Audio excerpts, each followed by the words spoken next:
Hola, ¿qué tal? ¿Cómo está usted? Bienvenida, bienvenido a esta su entrevista, la entrevista de la semana 107.5 Radio Universidad de los Lagos y las pantallas de Lagos TV. Estoy con un invitado, usted lo está viendo a través de las pantallas y con nuestra radio lo va a escuchar, así que le damos la bienvenida al profesor Huáncar Cowi de la Universidad Andina Simón Bolívar de Ecuador. Bienvenido, profesor, ¿cómo está usted? Muchas gracias. Bien, bien, aquí contento de estar compartiendo, ¿no?, con los compañeros de la Universidad Católica de Temuco y también aquí con la Universidad Los Lagos, De ¿no? los Lagos.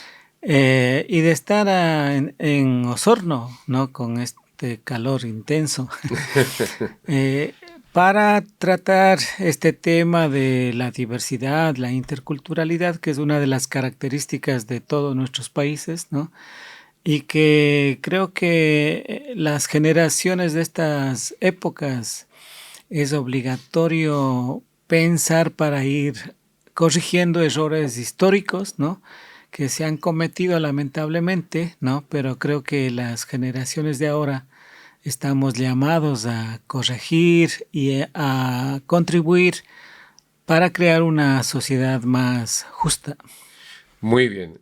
Usted ya está dando la introducción y le quería preguntar cómo o cuál fue el énfasis de su exposición que realizó en el seminario, ¿cierto? Este seminario internacional acá en la Universidad de los Lagos. Sí, yo puse énfasis en el tema de por qué la importancia de la educación superior, ¿no? Tiene que tomar en cuenta, ¿no?, estas características de la diversidad y de la interculturalidad para efectos de que el sistema educativo superior comience a incluir, ¿no?, tanto en sus normas como también en sus programas de estudio, contenidos, materias que nos ayuden a conocernos más, ¿no? O sea, por ejemplo, en el caso de los pueblos originarios, ¿no?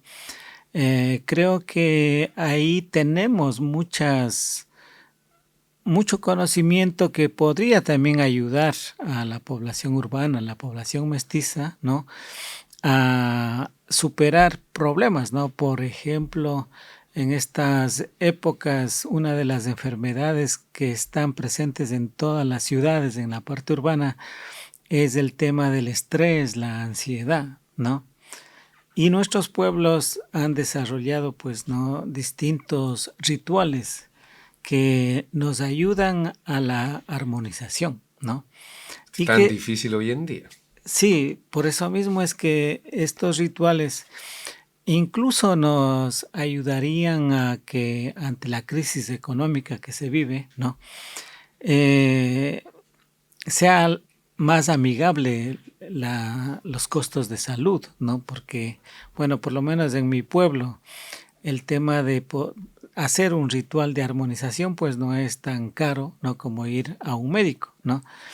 En el Ecuador, para ir a una consulta médica, digamos que el más barato cuesta $20, ¿no?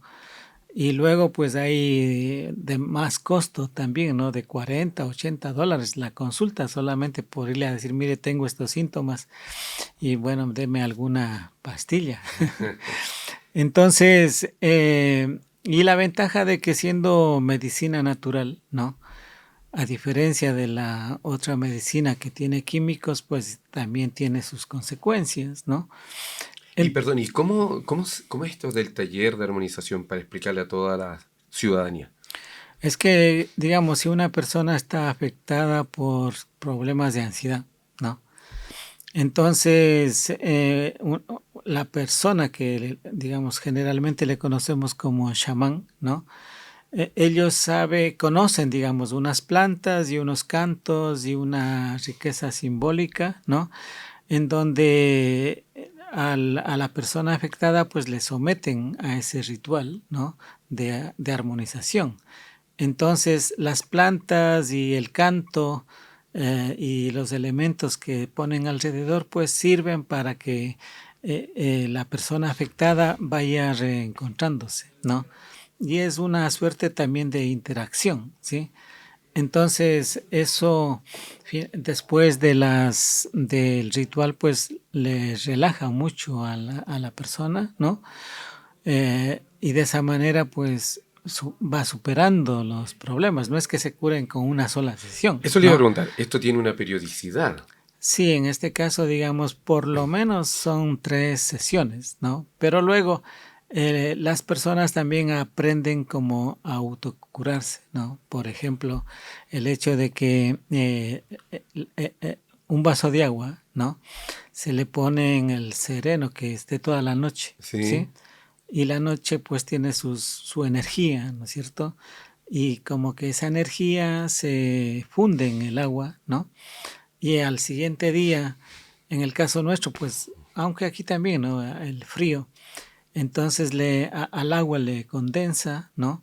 Y cuando al amanecer uno se toma ese vasito de agua acompañado de una plegaria, ¿no?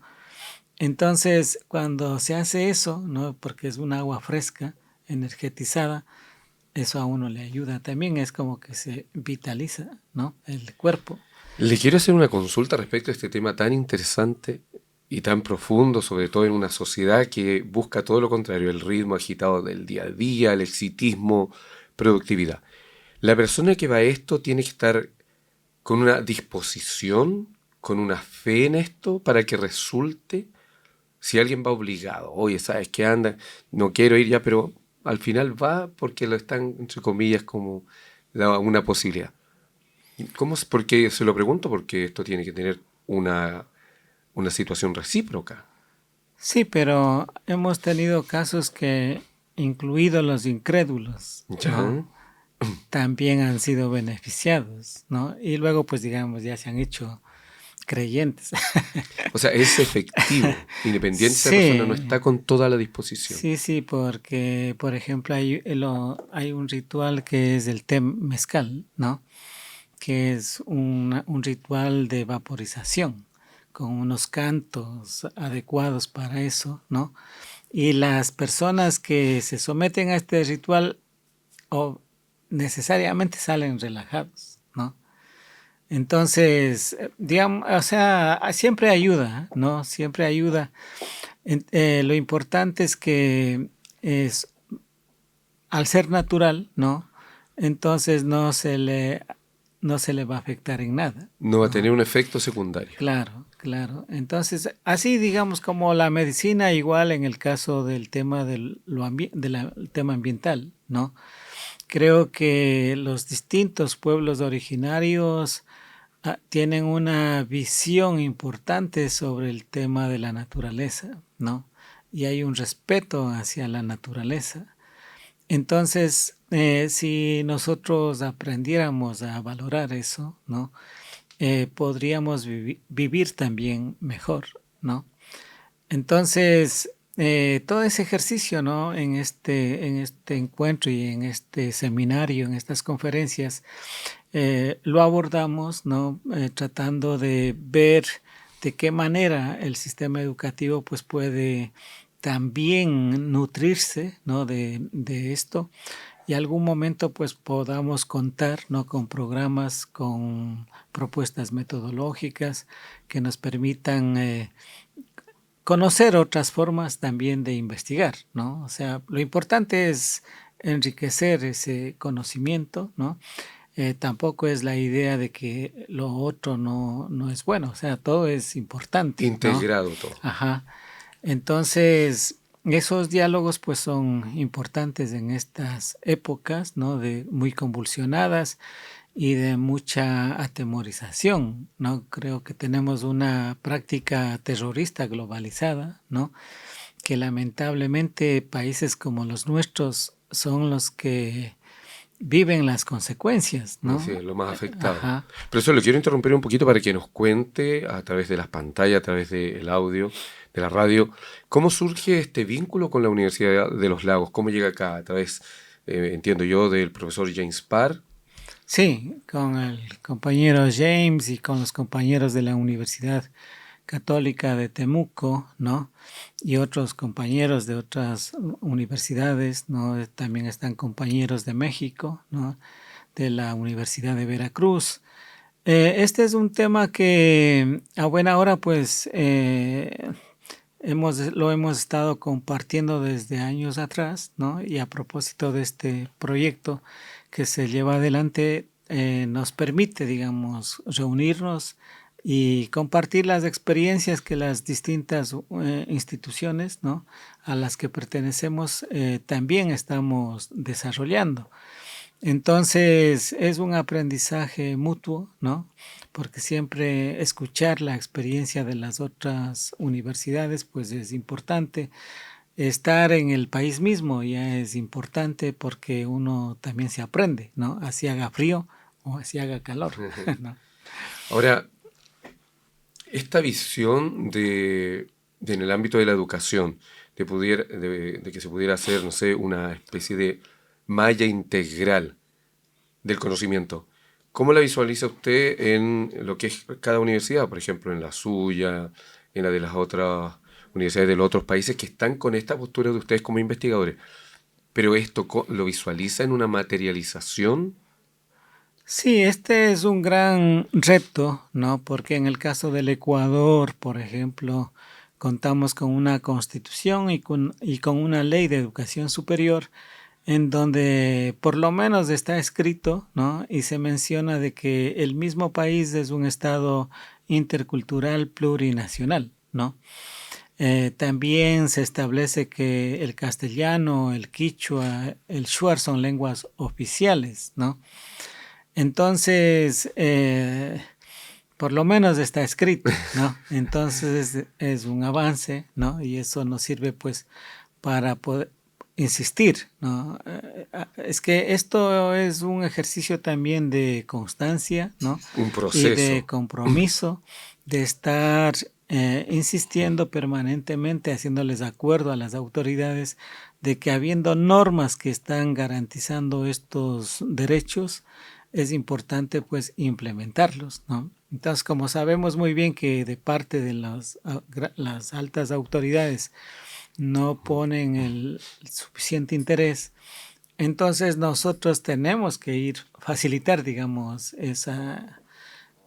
esos requerimientos, ¿no? Porque en este caso necesitamos tener ensayos, textos, propuestas que en su momento pues puedan ser utilizados como textos de estudio, ¿no? Y a su vez esto va sistematizando el conocimiento y validándolo, por una Sí. parte. Ahora, respecto a lo que usted está planteando en su país, no hay todavía ninguna una aplicación concreta en el sistema educativo de esta propuesta a nivel básica, media, que le llamamos nosotros universidad, aún teniéndolo escrito en la Constitución.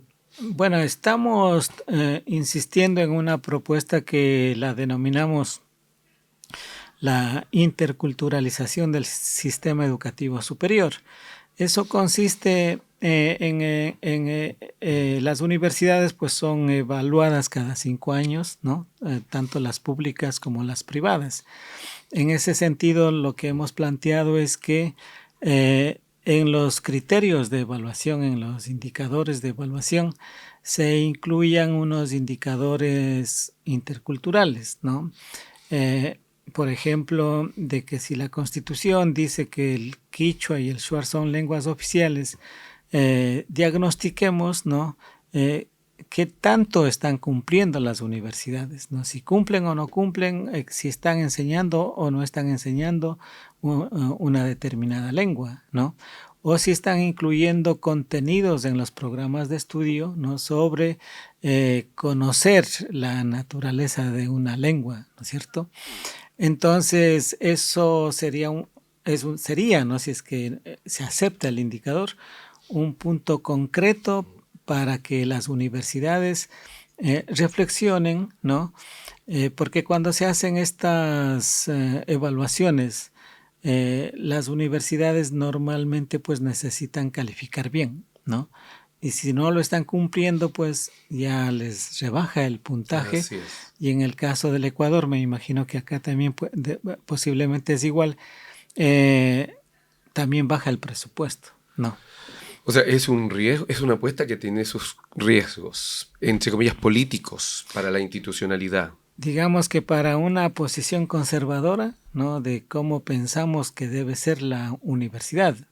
O sea, si es que el objetivo es continuar con estas prácticas de exclusión, de desconocimiento de los aportes de los distintos pueblos, entonces pues ahí sí pues, estamos eh, incurriendo, digamos, en estos errores, ¿no?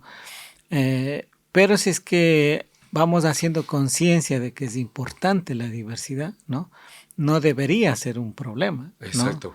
Pero ¿cómo ustedes pretenden esto a nivel del país, de Ecuador, eh, que el sistema político gubernamental, que al final es el que va, ¿cierto?, a posicionar esto, ¿no? Puede irlo visualizando como algo tan importante y no se quede en la visión cortoplacista que siempre tienen los gobiernos. A ver, un gobierno de emergencia va a realizar tal o cual cosa. Acá en nuestro país, por ejemplo, se supone que nos viene un gobierno de emergencia para suplir ciertas necesidades que están siendo muy importantes en el país. Pero no hay una visión a largo plazo en general, siempre cortoplacista. ¿Cómo? ¿Es un gran desafío para esta apuesta entonces? Sí, nosotros utilizamos las mismas normas que el sistema ha venido creando, ¿no? Porque, por ejemplo, en el Código Civil, ¿no? Hay un artículo que más o menos está entre el 13 y el 14 que dice que cualquier ciudadano que vive en el Ecuador no puede decir que desconoce la ley, ¿no?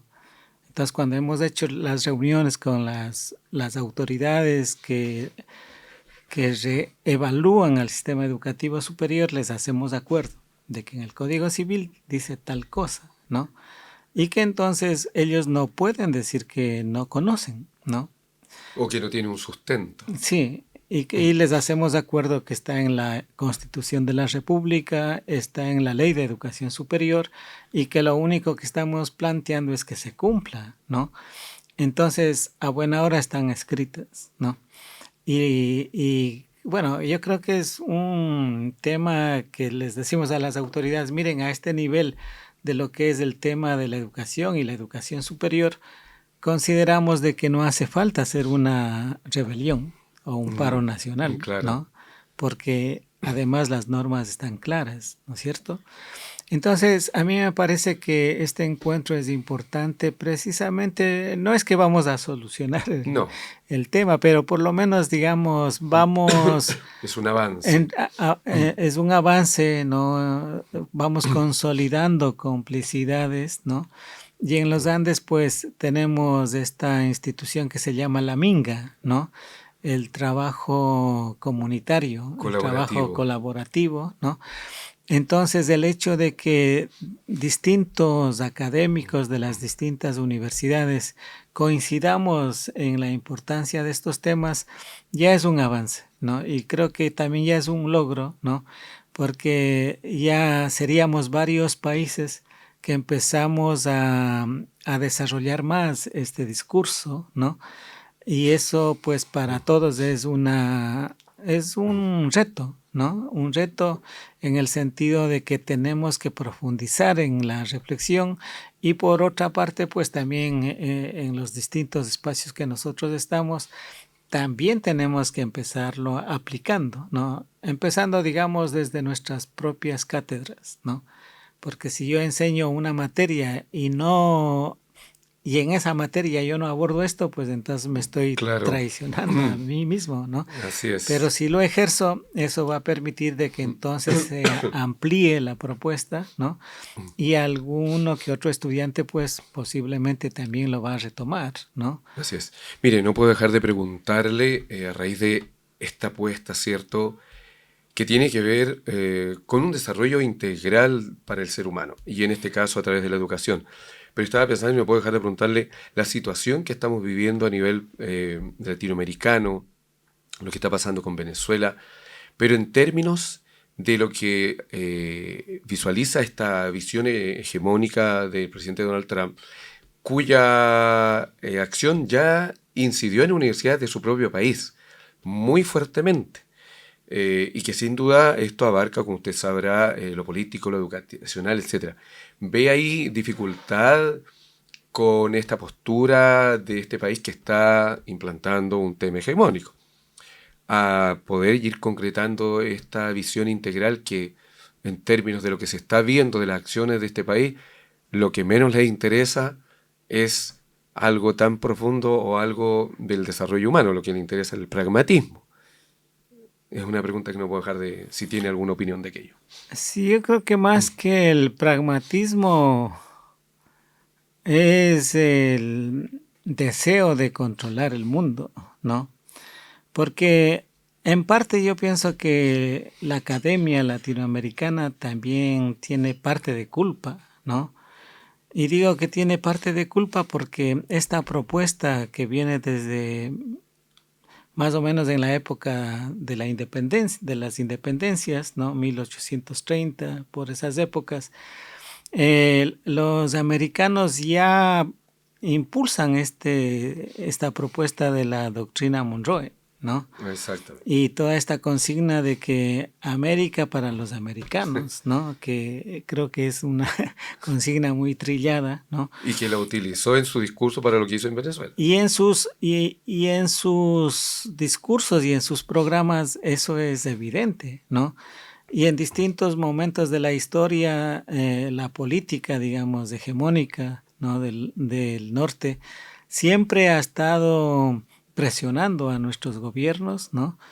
Y por eso es que es importante el rol de la academia y sobre todo el rol de los académicos, de los investigadores, de los dirigentes políticos, de todos, ¿no? Incluido el ciudadano, ¿no? Es importante que pensemos en una academia que realmente piense la realidad de sus pueblos, ¿no?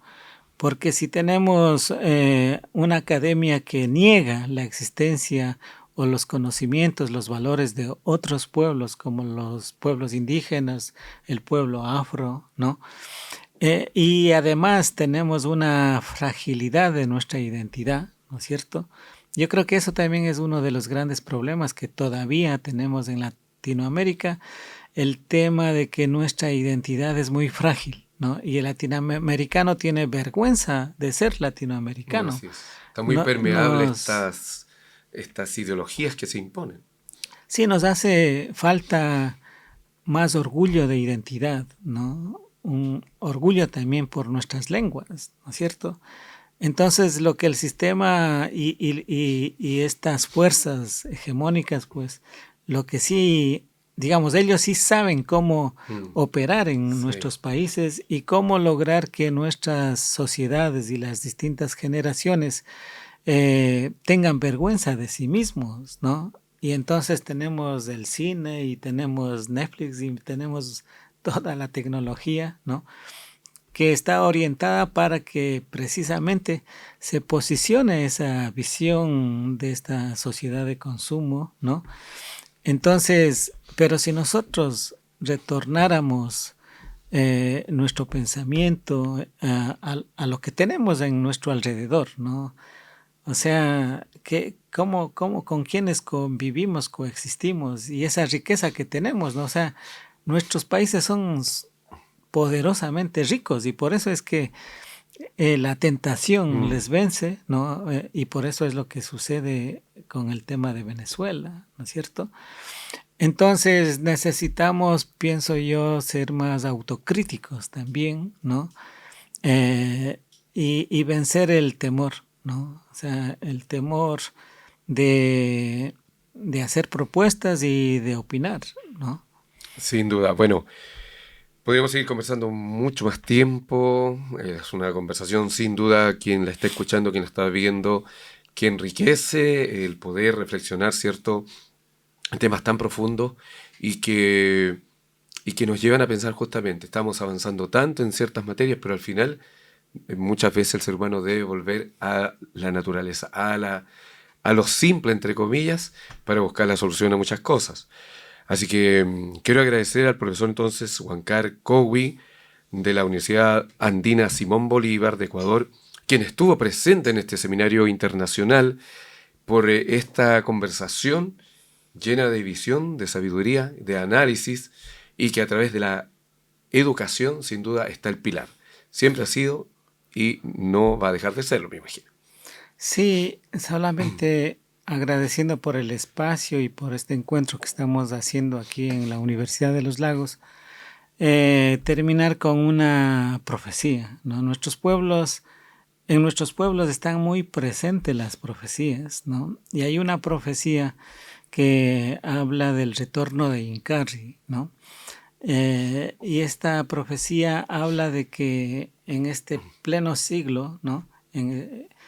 Es una época de mucha convulsión, ¿no? Y que la población tenemos que aprender a ganarnos el derecho a vivir mejor, ¿no? Pero que para eso tenemos que como calibrarnos, ¿no?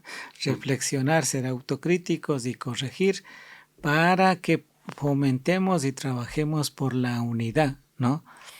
Y que cuando ya logremos esa cohesión, entonces vamos a empezar el trayecto de trabajar por días mejores, ¿no? Entonces, coincide con la realidad que vivimos, ¿no? Por lo menos en el caso del Ecuador coincide mucho. Lamentablemente, pues, no, a veces pues tenemos líderes que no son consecuentes, ¿no? O las personas somos muy frágiles, ¿no? Entonces tenemos que trabajar para ser más sólidos, más firmes y sobre todo no dejar de estar enamorados de nuestros países, ¿no? De nuestra riqueza e identidad. Uh-huh. Bueno, agradecerle entonces, profesor Huancar Coby, reiteramos, de la Universidad Andina Simón Bolívar de Ecuador, por esta conversación. Sin duda los auditores y auditoras la percibieron, una profundidad tremenda que nos llenó de sabiduría. Muchas gracias por estar en la entrevista de la semana. Bueno, gracias a ustedes. Bueno, y usted ya la escuchó, ya lo vio, los grandes temas que aquí en el estudio nos hicieron reflexionar. Va a quedar aquí el aire, como se dice, de estas palabras, de esta reflexión, que siempre es bienvenida a través de la generación del conocimiento y de este su medio, que es un puente del conocimiento hacia la comunidad. La entrevista de la semana, 107.5 y las pantallas de Lagos TV. Que esté muy bien. Chao, chao. Muchas gracias, bueno, profesor. Gracias.